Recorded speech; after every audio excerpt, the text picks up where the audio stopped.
విజయవాడలో దారుణం జరిగింది. భార్యను నడి రోడ్డుపై కత్తితో కిరాతకంగా నరికి చంపాడు భర్త. హత్య చేసిన తర్వాత కాసేపు కత్తితో వీరంగం చేశాడు. తన భార్య సరస్వతి దగ్గరకు ఎవరూ రావద్దని వార్నింగ్ ఇచ్చాడు. దగ్గరకొస్తే చంపేస్తానని బెదిరించాడు. సంఘటనా స్థలానికి చేరుకున్న పోలీసులు నిందితుడిని అదుపులోకి తీసుకున్నారు.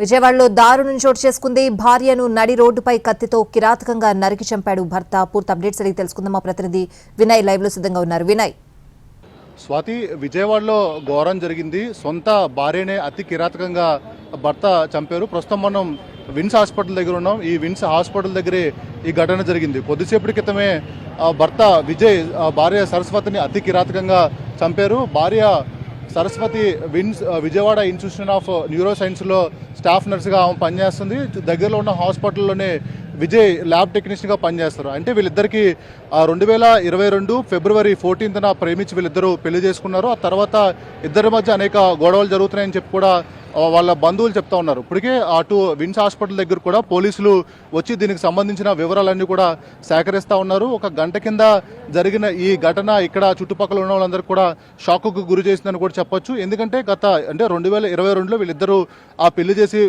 ప్రేమించి పెళ్లి చేసుకున్నారు. వాళ్ళకి 2 ఏళ్ల కుమారుడు కూడా ఉన్నారు. అయితే గత కొద్ది రోజుల నుంచి కూడా వీళ్ళిద్దరి మధ్య గొడవలు జరిగి వీళ్ళిద్దరూ విడిపోయినట్టు కూడా మనకి వాళ్ళ కుటుంబ సభ్యులు చెప్తా ఉన్నారు. దాంట్లో భాగంగానే ఈ రోజులాగే సరస్వతి విన్స్ హాస్పిటల్కి స్టాఫ్ నర్స్గా పనిచేస్తుంది కనుక అక్కడ ఆమె పనిచేయడానికి వచ్చింది. ఈ నేపథ్యంలో పొద్దు నుంచి కూడా విజయ్ అక్కడే ఉండి మొత్తం పూర్తిగా ప్లాన్ పన్ని ఆమెని అతి కిరాతకంగా చంపిన పరిస్థితి మనకు కనిపిస్తూ ఉంది. చూడొచ్చు, మనం విజువల్స్లో చూడొచ్చు ఆ రక్తం అంతా కూడా ఏ విధంగా ఉందో, ఎంత కిరాతకంగా చంపాడన్నది కూడా మనకి చాలా క్లియర్గా అర్థమవుతుంది. ఆ విన్స్ హాస్పిటల్లో ఆమె షిఫ్ట్ ముగించుకుని వచ్చిన తర్వాత అక్కడ ఇద్దరి మధ్య కూడా గొడవ జరిగింది. గొడవ జరిగిన తర్వాత అక్కడ దాని ముందే ఒక పోటు మెడపైన వేసినట్టు కూడా స్థానికులు చెప్తా ఉన్నారు. ఆ తర్వాత కొద్ది దూరం తీసుకుని వచ్చి ఇక్కడ మెడపైన దాదాపు 3 నుంచి 4 కత్తిపోట్లు బలంగా దింపడంతో ఆమె దాదాపు గంట సేపు పాటు అనేక తీవ్రమైన ఇబ్బందులు పడినట్టు కూడా స్థానికులు చెప్తా ఉన్నారు. ఎవరిని కూడా, అంటే స్థానికులు ఆ సరస్వతిని రక్షించడానికి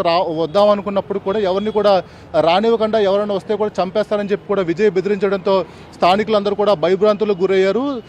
ఈ నేపథ్యంలోనే దాదాపు గంట సేపు కొట్టుమిట్టాడుతూ ఆమె ప్రాణాలు కూడా విడిచిపెట్టింది. కొద్దిసేపటి క్రితం ఆమెని ఆ పోస్ట్ మార్టం నిమిత్తం ఆమెని డెడ్ బాడీని కూడా గవర్నమెంట్ హాస్పిటల్కు తీసుకెళ్లారు. మరోవైపు విజయ్ని కూడా పోలీసులు అదుపులోకి తీసుకున్నారు, సూర్యారావుపేట పోలీసులు. అయితే దాదాపు రెగ్యులర్గా సరస్వతి ప్రతిరోజు కూడా ఎటువంటి వివాదాలు, ఎటువంటి గొడవలు ఉండదు. వచ్చి అందరితో కూడా చాలా కలివిడిగా ఉంటుంది, చాలా నీట్గా ఆమె పని ఆమె చేసుకుని వెళ్ళిపోతుందని చెప్పి కూడా మిగిలిన స్టాఫ్ చెప్తా ఉన్నారు. కానీ విజయ్ కూడా ఇంతకుముందు ఎప్పుడు రాలేదు. ఈరోజు ఉదయమే వచ్చారు. షిఫ్ట్ అయిపోయిన తర్వాత ఇద్దరు కూడా కొద్దిసేపు ఇక్కడ గొడవ పడ్డారు. ఆ తర్వాత విన్స్ హాస్పిటల్కి ఆపోజిట్లోనే మొత్తం అటు ఇద్దరి మధ్య గొడవ జరిగింది. గొడవ జరిగిన తర్వాత అక్కడే ఒక పోటు పొడిచారు. తప్పించుకునే క్రమంలో కొద్ది దూరం పరిగెట్టిన దగ్గర ఇక్కడ ఆమె పడిపోయింది.